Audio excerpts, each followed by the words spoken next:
4ই October শুক্রবার চলে এসেছি আবহাওয়ার সবথেকে গুরুত্বপূর্ণ আপডেট নিয়ে। আজই বঙ্গোপসাগরে তৈরি হতে যাচ্ছে ঘূর্ণাবর্ত থেকে নিম্নচাপ।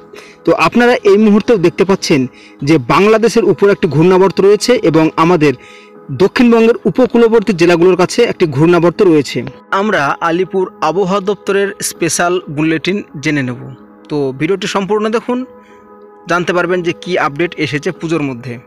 নিম্নচাপের ফলে আজ শুক্রবার ও আগামীকাল শনিবার রাজ্য জুড়ে বৃষ্টি বাড়বে। এই 2 দিন ভারী বৃষ্টি হতে পারে কয়েকটি জেলায়। বৃষ্টি কমবে রবিবার থেকে। পুজোর ঠিক মুখে এই বৃষ্টিতে সমস্যা হলেও আবহাওয়া দপ্তর একটি সুখবর দিয়েছে। পুজোর দিনগুলিতে রাজ্য জুড়ে ভারী বৃষ্টি হওয়ার সম্ভাবনা নেই। তবে 10 থেকে 13ই অক্টোবর পুজোর 4 দিন দক্ষিণ ও উত্তরবঙ্গের কোনো কোনো জায়গায় হালকা থেকে মাঝারি মাত্রায় বৃষ্টি হতে পারে। এবং দ্বিতীয় দফার বিশেষ পূর্বাভাসে জানিয়েছে আলিপুর আবহাওয়া দপ্তর, কলকাতার ক্ষেত্রে এই সময় শুধু হালকা বৃষ্টির সম্ভাবনার কথাই বলা হয়েছে। আলিপুর আবহাওয়া দপ্তরের অধিকর্তা হাবিবুর রহমান বিশ্বাস জানিয়েছেন, পুজোর দিনগুলিতে কোথাও কোথাও বিক্ষিপ্ত বৃষ্টি হওয়ার মতো পরিস্থিতি থাকতে পারে।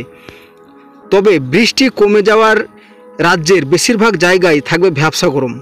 তবে আগামী সোমবার পুজোর দিনগুলির জন্য ফের বিশেষ একটি পূর্বাভাস জারি করবে হাওয়া অফিস। তবে আজ শুক্রবার উত্তর বঙ্গোপসাগরে নিম্নচাপ তৈরি হবে। দক্ষিণ পূর্ব বঙ্গোপসাগর ও সংলগ্ন এলাকার ইতিমধ্যে একটি ঘূর্ণাবর্ত রয়েছে। উত্তর পূর্ব বিহার থেকে আন্দামান সাগর পর্যন্ত একটি নিম্নচাপ অক্ষরেখা বিস্তৃত রয়েছে। এটি পূর্ব বঙ্গোপসাগরের উপর দিয়ে গিয়েছে। এই পরিস্থিতির জন্য বৃহস্পতিবার থেকে কলকাতা সহ দক্ষিণবঙ্গের বিভিন্ন জেলায় এবং উত্তরবঙ্গেরও বিভিন্ন জেলায় বৃষ্টি বেড়েছে। তবে কলকাতায় সারাদিন ধরে আকাশ মেঘলা ছিল এবং ঝড়ঝরিয়ে বৃষ্টিও হয়েছে। তবে শুক্র ও শনিবার দক্ষিণবঙ্গে হালকা থেকে মাঝারি মাত্রার বৃষ্টি হবে। দক্ষিণ 24 পরগনা, নদিয়া, মুর্শিদাবাদ, হুগলি ও পূর্ব বর্ধমান জেলায় বেশি মাত্রায় বৃষ্টিপাত হতে পারে। তবে ভারী বৃষ্টি হতে পারে কোনো কোনো স্থানে। উত্তরবঙ্গ জুড়ে হালকা থেকে মাঝারি মাত্রায় বৃষ্টি হবে এই 2 দিন। দার্জিলিং, জলপাইগুড়ি, আলিপুরদুয়ার ও কোচবিহার জেলায় কোনো কোনো জায়গায় ভারী থেকে অতি ভারী বৃষ্টির সম্ভাবনা রয়েছে। কমলা সতর্কতা জারি করেছে আলিপুর আবহাওয়া দপ্তর আলিপুরদুয়ার এবং কোচবিহারের জন্য। তবে আবহাওয়া অধিকর্তা জানান, উত্তর পূর্ব ভারতে নিম্নচাপের প্রভাব বেশি পড়বে।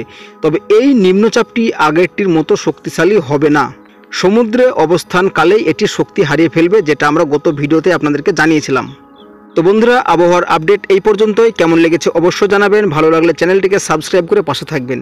তো দেখা হচ্ছে আবারও। টাটা।